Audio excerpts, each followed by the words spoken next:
Anda materi yang menjadi acuannya itu adalah sebuah rekayasa. Ya. Dan satu lagi Bang, informasi, itu kan kamera 7 dan kamera 9 kan ya. Nah ini kamera 17. Nah, kamera 17 itu di dekat pintu masuk. Di sana ada analisa pembuatan kopi oleh Rangga, pergerakan kopi. Di situ di BAP ya, CH17 pukul 15.11 sampai 16.17 itu ada 2000 katanya saksi ahli MNU itu ada 2707 frame. Tetapi di dalam metadatanya, metadata file video tersebut ada 98.750 frame. Pertanyaannya, selisihnya ada 96.043 frame. Ada sekitar 64 menit hilang.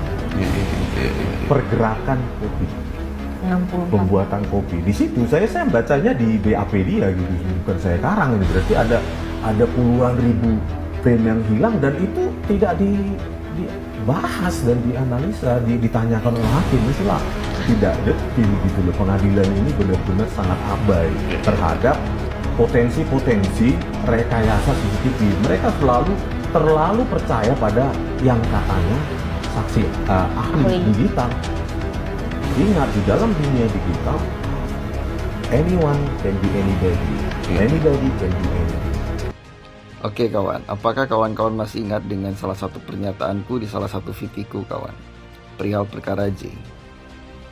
Aku menyatakan bahwa perkara J adalah sebuah pengadilan sesat, dan aku masih meyakini hal tersebut. Dan kebetulan itu berkorelasi dengan potongan VT yang aku stage.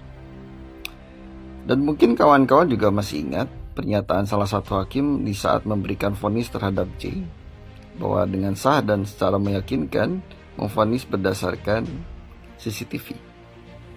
Jadi begini kawan penjelasannya. CCTV itu ibarat kata acuan utama di dalam perkara Jessica kawan. Kalau acuan utamanya saja sudah diragukan originalitasnya, jadi sulit dipertanggungjawabkan segala sesuatunya. Bahkan sudah dipastikan oleh ahli bahwa CCTV tersebut penuh dengan rekayasa. Kalau CCTV yang menjadi acuan utama saja sudah diragukan, otomatis sesat pula isinya. Apalagi itu adalah acuan utama, otomatis barang bukti yang lain pun akan tersesat.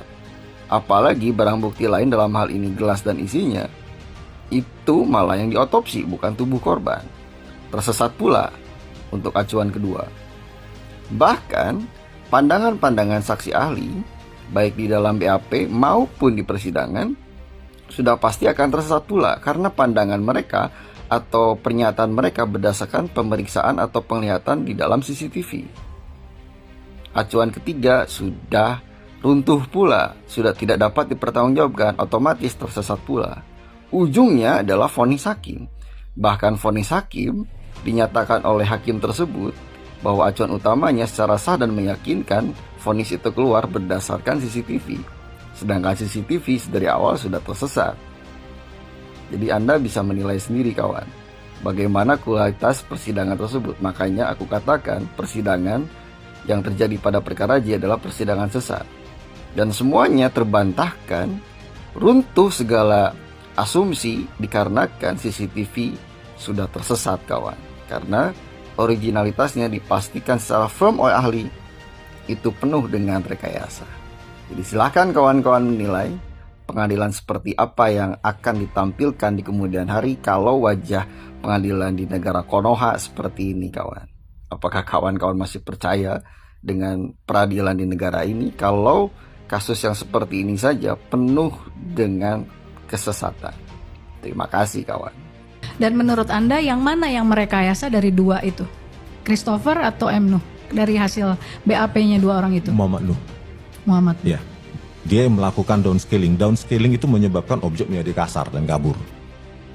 Kasus Jessica Wongso disebut sebagai peradilan sesat karena diyakini memakai alat bukti yang telah dipalsukan atau direkayasa demi menghukum seseorang yang tidak terbukti bersalah.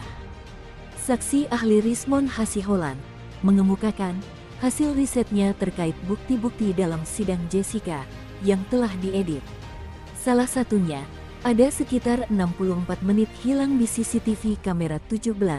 di mana menit tersebut sedang merekam kegiatan ketika Rangga membuat kopi dan pergerakan kopi sebelum diantar ke meja Jessica.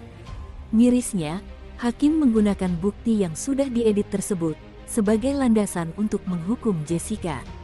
Jika terbukti bahwa bukti CCTV dalam kasus Jessica adalah rekayasa, maka pelaku yang merekayasa dapat dituntut dan dipidanakan paling lama 6 tahun penjara. Adapun saksi yang diduga telah merekayasa barang bukti di kasus Jessica adalah Muhammad Nuh. Muhammad Nuh merupakan ahli digital forensik di kasus Jessica. Otto dan tim menyebut akan melaporkan oknum yang telah mengedit CCTV dalam kasus sidang Jessica tersebut.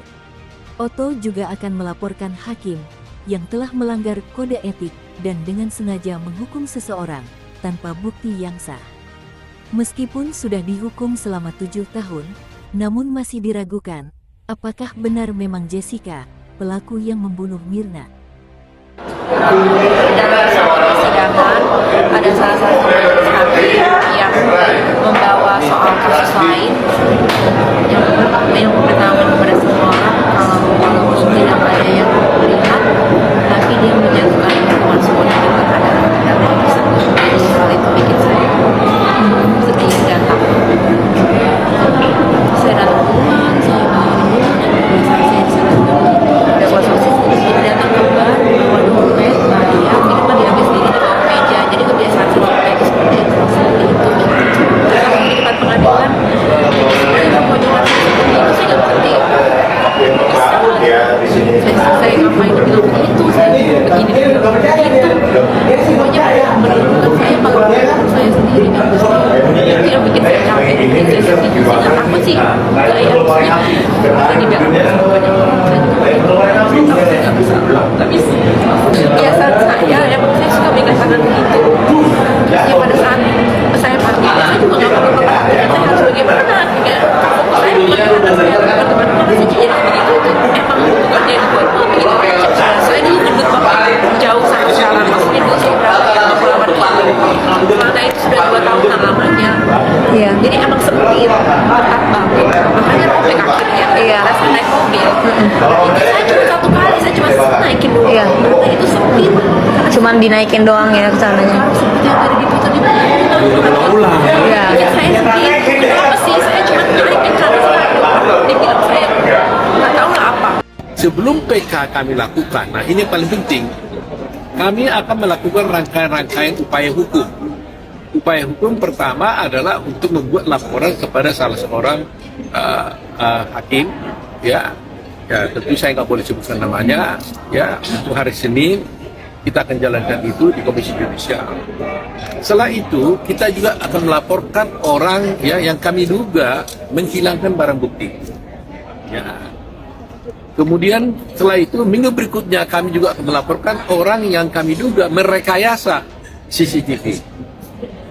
Selanjutnya kami juga akan melakukan tindakan untuk melaporkan orang yang yang diduga menghalang-halangi dilakukannya otopsi. Itulah rangkaian-rangkaian upaya hukum yang akan kami lakukan. Setelah itu kami akan memilih waktu yang tepat kapan kami akan mengajukan PK, apakah di tengah-tengahnya, apakah di akhirnya.